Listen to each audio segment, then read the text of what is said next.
когда это соревнование еще идет и на конях, и когда они друг друга еще погоняют, это так захватывает, это так азартно.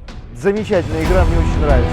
Намыс командасы Табышева Старқұл.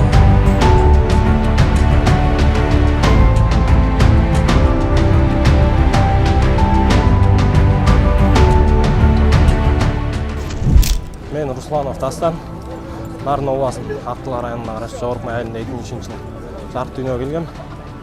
Сол бүгін Ақсу командасымен беттештік. Беттеш 5-1 есебінде жиынтықталды. Ақсу командасы аябай күшті екен. Жақсы ойын болды. Ошол.